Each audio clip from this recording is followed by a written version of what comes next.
any of you guys are having the same issues I am with popping these couplers off the throttle body, I got the solution for that. You'll need someone that can TIG weld. I got a TIG machine, but again, I'm not very good at welding aluminum, so I had my buddy do that for me. But I had like zip ties and stuff on this, trying to hold it on. When I was making over 25 pounds, it would just pop it off. So I'm going to get rid of that altogether. I bought a 4-inch aluminum V-band clamp kit. It comes with an O-ring in it.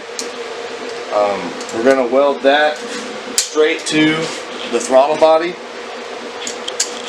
And then since I have 3-inch intercooler piping, I bought this 4 to 3-inch reducer. This is what it was supposed to look like when I ordered it. It came from Amazon as a Y for some reason. I don't know why, but I didn't feel like returning it, so I just cut it off. It'll work just fine. But that'll go in there, get welded to that, and it'll be solid. There's no way it can pop off again.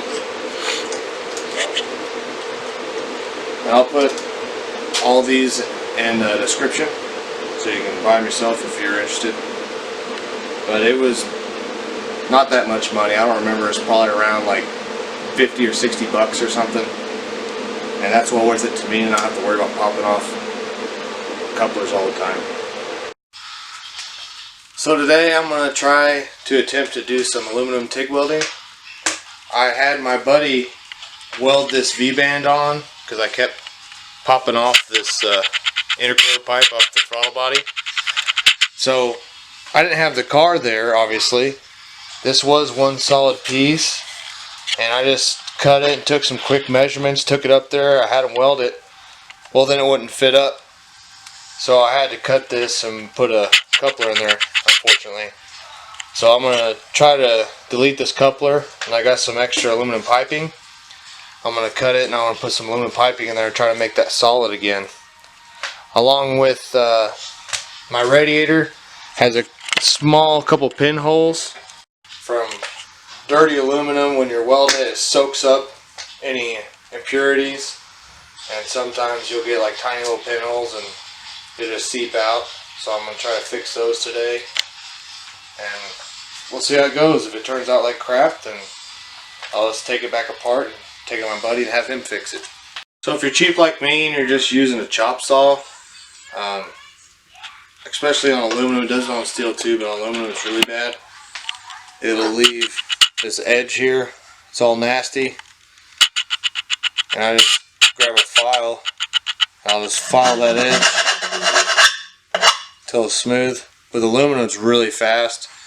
With steel I'll normally use like a grinder and clean it off real quick, but a bandsaw wouldn't do that. Bandsaw cuts way nicer, but I don't have a bandsaw, so I use what I got. Alright, so I got both these ends mounted up. I got this piece cut. I got everything cleaned up, and luckily first try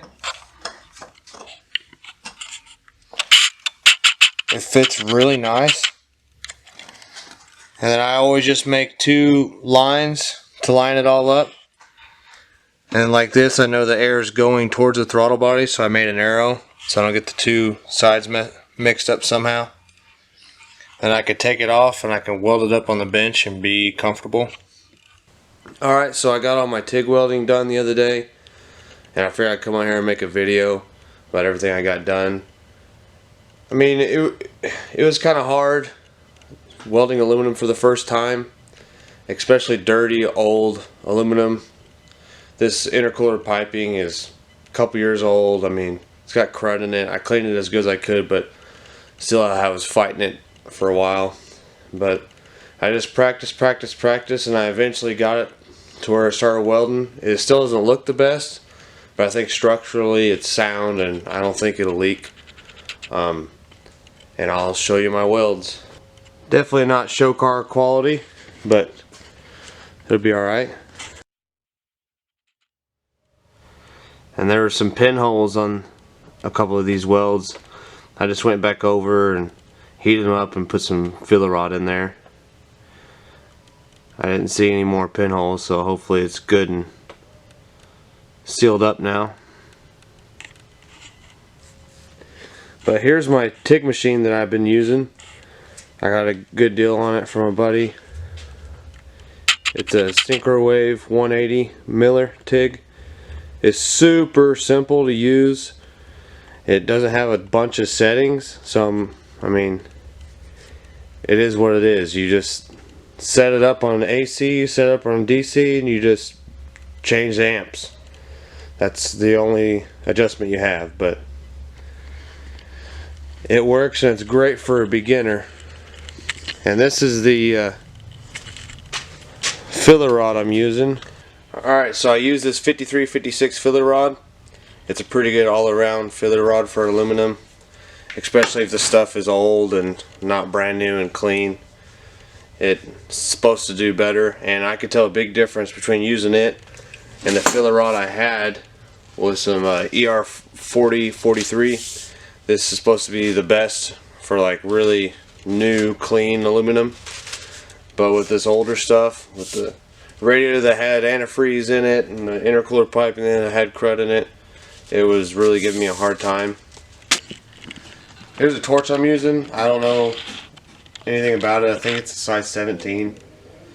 I bought a cheap gas lens kit on Amazon and I just ran with a number 8 with aluminum. There's also the tungstens I've been using for steel, the size 12 FUPA,